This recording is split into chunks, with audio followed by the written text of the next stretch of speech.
원장님, 스페인 국적을 신청한 유대인이 13만 명을 넘었대요. 왜 유대인들이 스페인으로 이민을 가려고 하는 거죠? 스페인은 1492년 아람브라 칙령을 발표해서 이베리아 반도에 있던 모든 유대인들을 강제로 쫓아냈어요. 500년이 지난 2015년에 유대인 추방을 사죄하는 법안을 만들어서 그 당시 유대인들의 자손들에게 스페인 국적을 다시 부여하도록 한 거예요.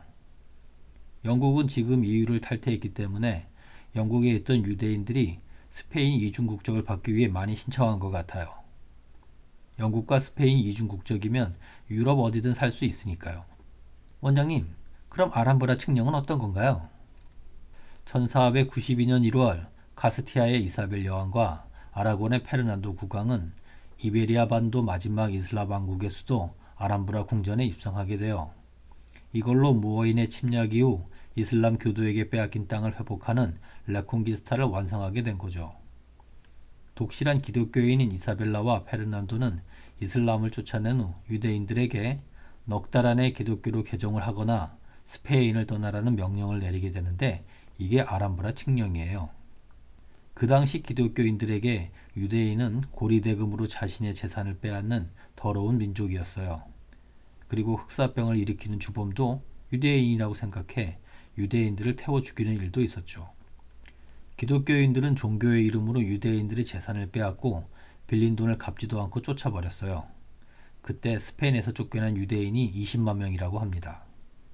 유대인의 재산을 빼앗은 스페인은 단기적으로 부유해졌지만 금융과 행정을 담당하던 유대인들이 떠난 지 60년 만에 스페인 왕국은 파산을 하게 되죠.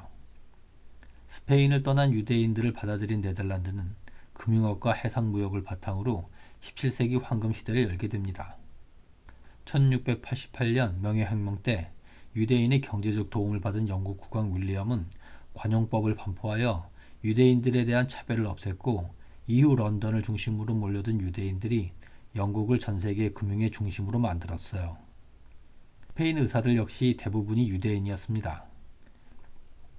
의사들이 다 떠난 후 스페인은 아메리카에서 들어온 매독과 키프로스에서 넘어온 발진 티푸스에 시달려야만 했습니다. 1000년간 인류를 괴롭힌 10대 전염병 중 두 가지가 이때 스페인에서 발생한 것은 우연일까요?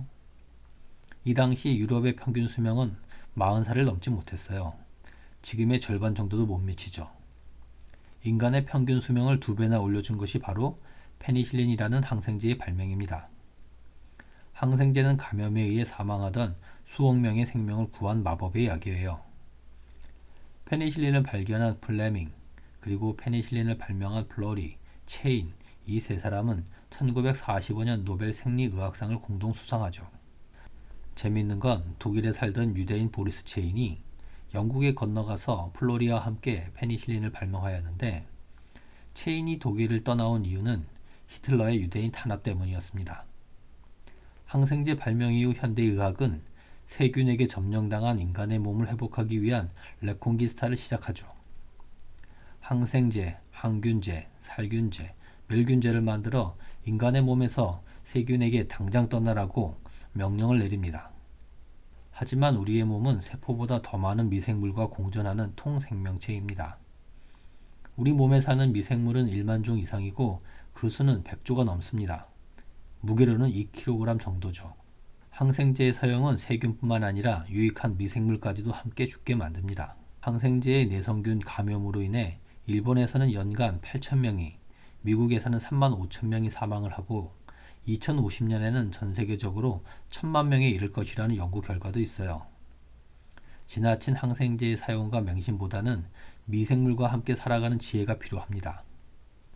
요즘은 유전자 분석보다 미생물에 대한 관심이 더 커지고 있고 이걸 휴먼 마이크로비옴이라고 합니다. 아람브라 칙령처럼 인간의 몸을 깨끗하게 하려는 항생제의 남용보다는 함께 살아온 공동체와의 공존의 지혜가 필요해진 거죠. 참고로 항생제의 위험을 줄이는 몇 가지 팁을 드릴게요. 병원은 청결한 곳이지만 항생제 내성균이 가장 많은 곳이니 최대한 가지 않는 것이 좋습니다. 병문안도 환자나 가족 모두에게 건강상 좋지 않죠. 가더라도 꼭 마스크를 사용하시고 돌아와서 손을 잘 씻어야 합니다. 항생제를 복용하게 되면 중간에 중단하지 말고 다 먹어야 내성이 생기지 않습니다. 그리고 3개월 내 같은 성분의 항생제를 재복용하면 내성이 생기니 다른 성분으로 처방받아야 합니다. 즉, 처방받은 약을 먹다가 남겨두고 또 먹는 것은 항생제 내성을 키우는 위험한 행동입니다. 마지막으로 감기에는 항생제를 먹지 마세요. 감기는 약 먹으면 일주일, 안 먹으면 7일이면 나아지는 질병입니다. 약 대신 충분한 휴식을 취하는 게 좋습니다.